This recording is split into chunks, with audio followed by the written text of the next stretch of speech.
There is a small contingent of people who need the Acolyte to succeed. Their voice is amplified by the mainstream press, associated Disney-friendly channels, and more. But as the Acolyte continues, more and more voices are popping up to chime in on the Acolyte, and each time, their opinion on the show gets worse. The following is a world-class Bullshitters exclusive.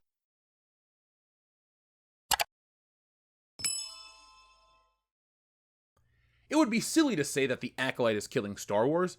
It's been a corpse for a while now. But Disney just keeps beating that dead horse, and now it's decomposing. In 2024, Star Wars is increasingly hard to define. Is it a space opera, a sci-fi western, a detective show in space? As illustrated by Disney Plus's never-ending mill of Star Wars content, most recently The Acolyte, George Lucas's anti-imperialistic sci-fi epic has now become nebulous, less a recognizable world than a series of IP extensions.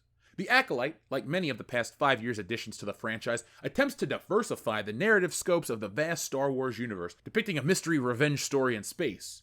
But the result is lackluster, not least because the series, and others like it, fail to capture the franchise's magic on the small screen. The lack of ambition is abundantly clear. That lack extends beyond Star Wars, but that's a topic for another time. Star Wars is trying to appeal to a larger audience, but in the process, it has alienated its core. People who try to bring down the original films don't really get the point of the Star Wars problem. They think that by criticizing something, they will elevate the newer thing. Here's the fallacy in that. The new thing has decades of material and world building at its fingertips. The old thing was making it up as it goes, and created everything that the new world uses. That's like critiquing the first car because it doesn't have Bluetooth or cruise control. On the flip side of the argument, the excuse is the fans. The press cannot fathom that fans do not like Disney Star Wars. These ideologically driven dolts can't comprehend that their new, sanitized thing isn't loved. Neither were most of them, and that's why the world is the way it is.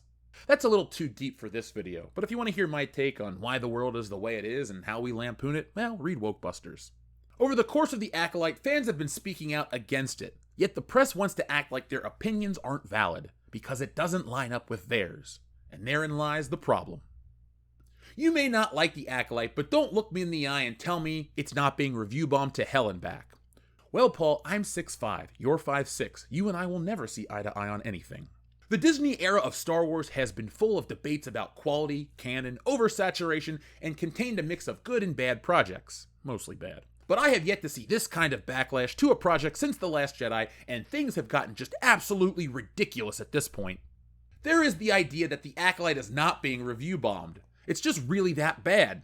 But the data here is absurd, showing a clear tidal wave of users racing to make the lowest user-scored product in the 50 years of Star Wars history. Again, this guy keeps talking about 50 years of Star Wars history. It's not 50 years old. There's a toy line that says Lucasfilm 50th anniversary. That's not Star Wars. Shut the fuck up. The Acolyte has amassed quadruple the reviews of the longest-running Star Wars series, The Clone Wars. The only thing even close is the 3 seasons across 5 years of the massively watched Mandalorian, and even that falls short. Here is the list of total user scores by TV Project across all of their seasons. The Acolyte, 25,000 reviews. The Mandalorian, 17,500. Obi-Wan Kenobi, 10,000. The Clone Wars, 6,000. Andor, 5,000. Ahsoka, 5,000. The Book of Boba Fett, 2,500. And Rebels, 2,000. Let's stop you right there. Rebels is a kid's show. Let's keep the children out of that. Again, here we are on week 3 of The Acolyte, just halfway through the series, and we've reached these numbers. Well, Paul, it's the most watched show on Disney Plus. What do you expect? And of course, the intent is to drive down the user score as low as possible. It's down to 13%, miles below everything else. Even The Last Jedi, even the holiday special, when its biggest controversies have been as of yet resolved mentions of the Force-sensitive twins not having a father, and Coyote-Mundy's birthday, which was altered from the non-canon EU. Also, Paul, the show is boring. You can also head over to IMDb, where the show's 3.3 out of 10 reveals similar data. A full 58% of its 66,000 reviews have given it 1 star. The people are speaking, you just don't like what they're saying. I've been called a defender of the show for covering this movement against the series, though honestly, I think it's just okay so far. I'd put it above the Book of Boba Fett and Obi-Wan, but probably not the others. But I also think it's important to point out what's going on here and not let this enormously exhausting and loud toxic part of the fan base gaslight everyone into thinking that this is just truly the worst thing Star Wars has ever produced and it's not being review bombed. It really is trash, Paul. Stop. I have never in my life seen a more textbook definition of review bombing, and the way this has escalated into a protest metric driven by forums and rage-farming YouTubers has gotten absolutely insane. Rotten Tomatoes changed their user score policies when this happened to a much lesser extent to Captain Marvel, requiring verified viewings before scoring, but they have been able to come up with a similar system for TV, so here we are. Paul, this is the same thing you said last week. Change the record. This hate is not just about low numbers, it's about racism, misogyny, and overall harassment of the cast, which has poisoned every conversation about this show and exemplifies every horrible impulse of these so-called fans over this entire Disney era. You can like things or not like things, sure, but this is a different level, and it's getting more and more inexcusable as time goes on. The pious punk bitch Paul Tassi really went hard at the end there. Racism, misogyny, harassment. Only a shill deals in absolutes. Each week, these useless critics march out their approved opinions about why they like this show, and each week, more and more fans roll their eyes and click away from their garbage. It has been 7 years, and the press keeps trying to guilt Star Wars fans. Here's a thought. Why not just accept that people don't want DEI wars? Stop trying to push it on the fans. There's no world where the Star Wars fandom backs down from this. Actually, no property with a fan base can pull one over on the audience. You can't force people into doing things. You can't force people into thinking the way you want them to think or act the way you want them to act because Disney pays you. Writers like this want to create a 1984-style dystopia where your unapproved thoughts and opinions get you blacklisted. Why aren't the people who watch The Acolyte allowed to review the show honestly? We've reviewed it each and every week, and every episode has been terrible. The mystery fell flat, the characters, they all suck, the action is lacking, and the writing, beyond the mystery, is equally lacking too. There is nothing good about The Acolyte. Lesbian space witches are for the middle-aged cat ladies and the losers who simp for them. That's the title of my next book.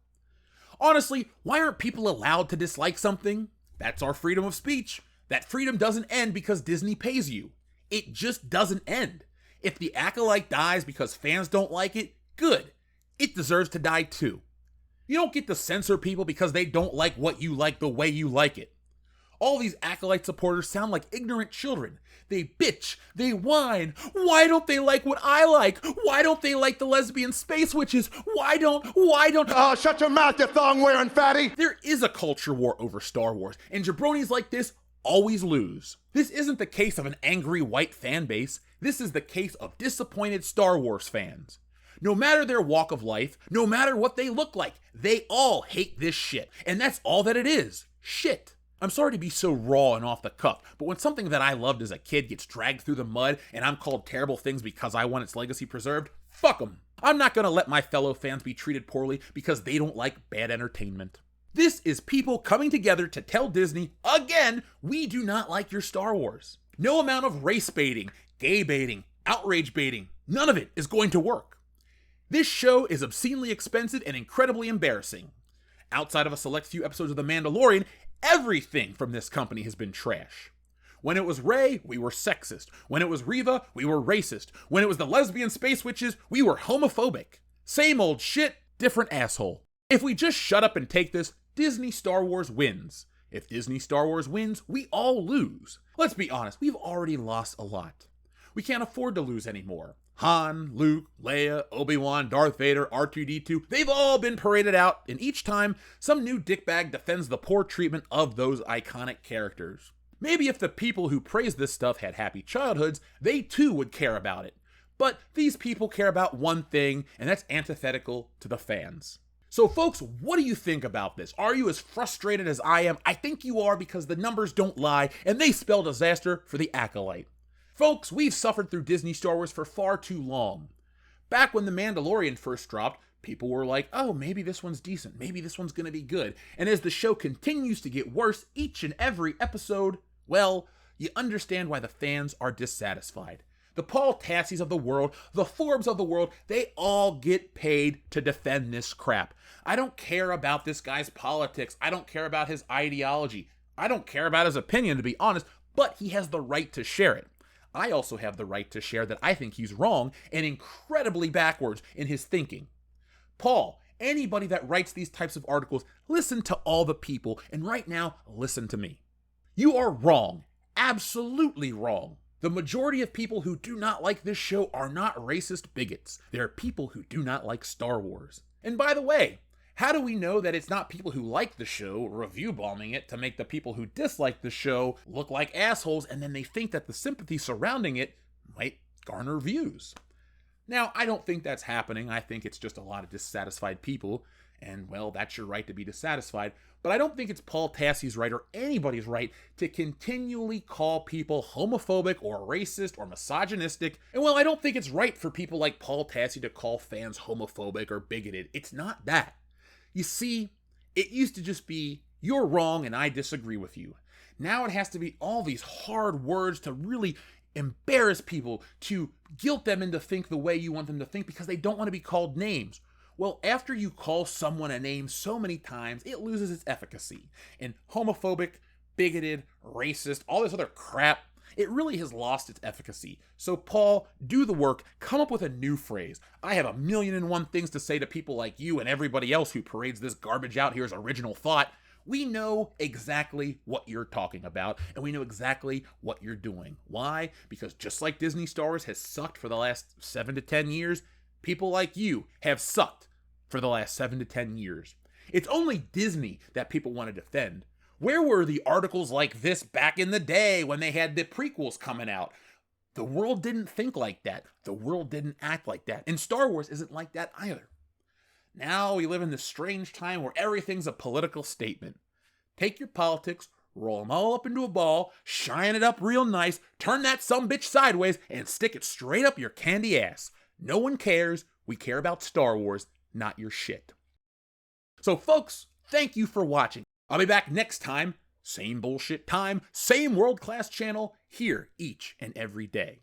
So friends, I want to know what you think. Tell me down in the comments below. But if you're really angry and you don't want to be, you want to laugh instead of being angry about Star Wars, well, read Stealing Solo. The book has been called Laugh Out Loud Funny. It's highly successful, and I keep seeing numbers popping up around 150,000. Well, guess what? Stealing Solo has earned almost that much money too. So friends, get yourselves one of the remaining copies, because once it's gone, I will make you the sequel, and as I keep saying, I want to make the third book, and well, if you want the second one, you're guaranteed to get the third. So folks, let's lampoon Disney together, let's laugh at garbage like this, and let's create an alternative for entertainment that isn't full of this political rhetoric. I am the change that I want to see in entertainment, and hopefully you guys check out my work and realize that I am that guy. So until next time, folks, I'm going to do the same things I always ask of you. Be smart, be safe, be cool, but always be excellent to each other. Stealing Solo asks the greatest what-if question of all time. What if a group of disgruntled Star Wars fans kidnap Harrison Ford and force him to remake Star Wars in their basement? That, and a whole lot more, is answered in Stealing Solo, a Captain's Parody. Stealing Solo has been called Laugh Out Loud Funny and the greatest Star Wars parody since Spaceballs, and it's available now for a limited time only. Go to stealingsolo.com, which is powered by Shopify, so you get the reward-winning safety and security, and get yourselves a copy today. Once we sell through this limited backstock, I'm going back to the drawing board to bring you the sequel, which parodies Luke Skywalker's fall from grace, and finally the closing chapter, which I can't wait to get to, Frankenfisher, the Bride of Solo. And yes, it's exactly what you think it is. So folks, the only way to get that is go to stealingsolo.com right now, get yourselves a copy, and enjoy the greatest Star Wars parody since Spaceballs.